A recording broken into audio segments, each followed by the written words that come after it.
أعوذ بالله من الشيطان الرجيم بسم الله الرحمن الرحيم رب اشرح لي صدري ويسر لي أمري واحلل عقدة من لساني يفقهوا قولي واجعل لي وزيرا من أهلي يا رب زدني علما يا رب زدني علما يا رب زدني علما السلام علیکم ورحمۃ اللہ وبرکاتہ۔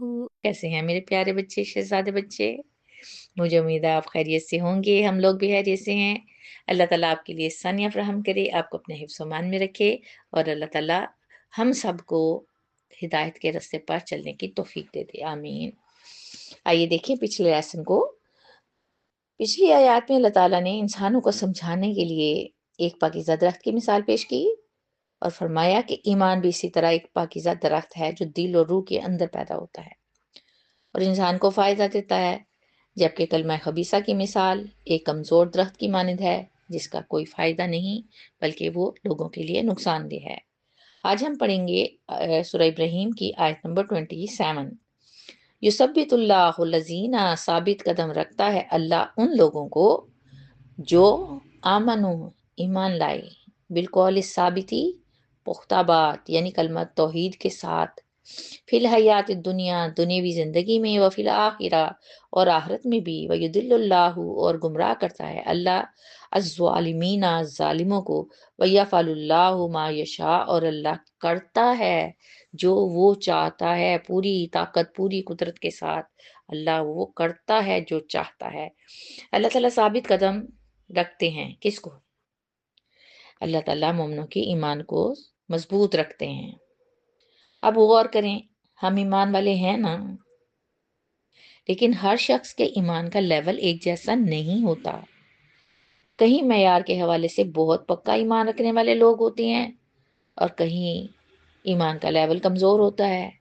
یاد رکھیں، ایمان کا لیول بھی جو ہے نا بڑھتا بھی ہے گھٹتا بھی ہے، یعنی کہ گھٹتا بڑھتا رہتا ہے۔ حقیقی ایمان صرف زبان سے اقرار کرنا نہیں ہے کہ میں جی اللہ تعالیٰ پر ایمان لے آیا، بلکہ دل میں ایسا یقین پیدا کرنا ہے جسے اللہ تعالیٰ آزمائشوں میں بھی مضبوط رکھتے ہیں۔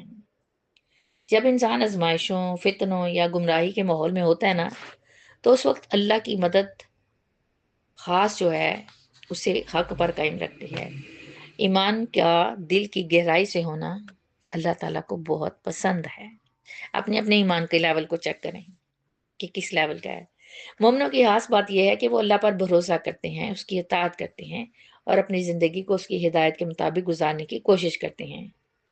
دنیا کی زندگی ہو یا آخرت، ان کی باتوں میں وزن ہوتا ہے۔ وہ سچی اور حقیقی بات کرتے ہیں جو کبھی بدلتی نہیں۔ کلمہ طیبہ ہی وہ عقیدہ ہے جو مومن کو مضبوط عقیدہ فراہم کرتا ہے۔ زندگی میں جب کبھی ان کے سامنے گناہ، کوئی فتنہ یا غلط راستہ آتا ہے تو وہ اللہ کی مدد سے اس سے بچنے کی کوشش کرتا ہے، اور جب انسان خود گناہ سے بچنے کے لیے یاد رکھیں اللہ کی حصار میں آتا ہے تو اللہ کی خاص رحمتوں میں وہ داخل ہو جاتا ہے، اور آخرت میں یعنی قبر میں سوالات کے وقت ثابت قدمی ہے۔ جب فرشتے اس سے سوال کریں گے تو وہ ان تمام سوالوں کے جواب کو کامیابی سے دے گا، اور ظالم لوگ جو کفر کرتے ہیں وہ ہدایت سے محروم رہتے ہیں۔ اور آخر میں اللہ تعالیٰ فرماتے ہیں کہ اللہ جو چاہتا ہے کرتا ہے، یعنی اللہ کی جو فیصلے ہیں، بس ہمیں حق کو تلاش کرنا ہے اور اللہ سے ہدایت مانگنی ہے۔ سورہ ابراہیم کی آیت نمبر 28 اور 29 پڑھتے ہیں۔ علم ترا، کیا آپ نے نہیں دیکھا؟ پھر وہی بات جو ابھی ہم نے تھوڑی دیر پہلے پڑھی تھی، کیا آپ نے نہیں دیکھا الی الذین، ان لوگوں کی طرف جنہوں نے بدل دیا نعمت اللہ، اللہ کی نعمت کو، کون سی نعمت کو؟ ایمان کو، کس میں بدل دیا؟ کفرن، کفر سے، وہ احلو اور لا اتارا، قومہم، اپنی قوم کو، دار البوار، ہلاکت کے گھر میں،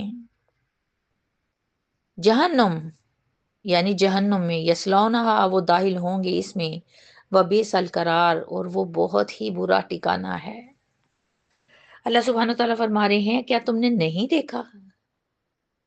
یہ خطاب تو سے حضرت، ظاہری طور پر تو حضرت محمد صلی اللہ علیہ وآلہ وسلم سے براہ راست ہے، لیکن حقیقت تمام بنی نوع انسانوں کے لیے ہے۔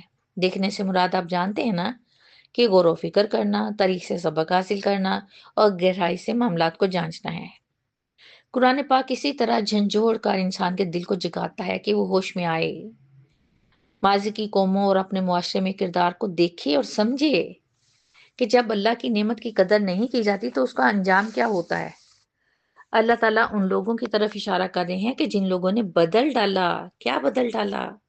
اللہ کی نعمتوں کو بدل ڈالا۔ اللہ کی نعمتیں کیا ہیں؟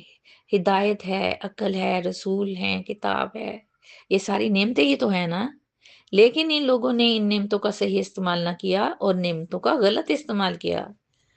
دراصل یہ انسان کی بڑی بدقسمتی ہے کہ اسے حق مل جائے، وہ پھر بھی اس کو چھوڑ کر باطل کو اختیار کر لے۔ تو نعمتوں سے مراد دنیاوی نعمتوں کا ذکر نہیں ہے۔ اصل نعمت کیا ہے؟ ہدایت ہے، خاص طور پر رسول اللہ کی بعثت اور قرآن پاک کا نزول۔ لیکن انہوں نے حق کو رد کیا۔ یہاں سرداروں کی طرف اشارہ ہے کہ جو خود بھی گمراہ ہوئے اور قوموں کو بھی گمراہ کیا اور آخرت کا عذاب بھی خریدا، دنیا کی تباہی بھی۔ آیت نمبر 29 میں اللہ تعالیٰ فرماتے ہیں کہ ایسے لوگوں کے لیے خاص طور پر جہنم ہے جہاں وہ ہمیشہ عذاب میں رہیں گے۔ دار البوار یعنی ہلاکت کا گھر۔ ہلاکت کے گھر سے مراد اصل میں جہنم ہے۔ اللہ تعالیٰ فرماتے ہیں کہ وہ اس میں داخل ہوں گے اور آگ میں جلیں گے۔ یہ لفظ صرف داخل ہونے کو ظاہر نہیں کرتا، بلکہ اس میں جلنے، عذاب سہنے اور اس کی شدت کو برداشت کرنے کا مفہوم بھی شامل ہے۔ یعنی یہ لوگ جہنم کی آگ میں پڑیں گے تو اس کی عذاب کو بھی بھگتیں گے، اور جہنم ایک بہت ہی برا ٹھکانہ ہے۔ قرار کا مطلب ایسی جگہ ہے جہاں انسان ٹھہر جائے اور قیام کرے۔ جہنم وہ جگہ ہے جہاں گمراہ لوگ ہمیشہ کے لیے ٹھہر جائیں گے، اور وہ کتنا ہی برا ٹھکانہ ہوگا۔ استغفر اللہ۔ سورہ ابراہیم کی آیت نمبر 30 پڑھتے ہیں۔ وَجَعَلُوا لِلَّهِ، اور انہوں نے بنا لیے ہیں اللہ کے لیے اندادن کچھ شریک، لِيُضِلُّوا تاکہ وہ گمراہ کریں، عن سبیلی اس کے راستے سے۔ کل تمتعوا کہہ دیجیے اٹھا لو فائدہ دنیا میں، فَإِنَّ مَصِيرَكُمْ پھر بلا شبہ تمہارا لوٹنا إِلَى النَّارِ آگ ہی کی طرف ہے۔ پچھلی آیت سے جڑی یہ آیت ہے کہ جن کو جہنم میں ڈالا جائے گا ان لوگوں کی طرف اللہ تعالیٰ خطاب کرتے ہوئے فرماتے ہیں کہ انہوں نے اللہ کے برابر شریک بنا لیے۔ انداد کا مطلب ہے برابر کا شریک، یعنی ذہن میں مکمل طور پر یہ چیز شامل ہو کہ اللہ جیسی صفات ہیں ان میں، یعنی اللہ کے مقابلے میں ایسے معبود بنا لیے جنہیں وہ اللہ جیسا اور اللہ کے برابر سمجھتے ہیں۔ یعنی ان کی معبودیت صرف بتوں تک محدود نہیں رہی، بلکہ ہر چیز میں انہوں نے اللہ کے مقابلے میں صفات و خصوصیات تلاش کر لی ہیں۔ جیسے قریش مکہ بتوں کو اللہ کا شریک سمجھتے تھے نا، اور ان کے ذریعے لوگوں کو گمراہ کرتے تھے، اور شریک بنانے کا مقصد ہی یہ ہوتا ہے کہ اللہ کے راستے سے اہل ایمان کو دور کر لیا جائے، ان کے دلوں میں اسلام کے بارے میں وہم اور شک ڈال دیا جائے، اور خاص طور پر نئے مسلمان جو ہوتے ہیں وہ خاص طور پر اس بہکاوے میں آ جاتے ہیں۔ اللہ تعالیٰ نے حضرت محمد صلی اللہ علیہ وآلہ وسلم کو مخاطب کرتے ہوئے فرمایا کہ آپ ان لوگوں سے کہہ دیجئے کہ تم فائدہ اٹھا لو۔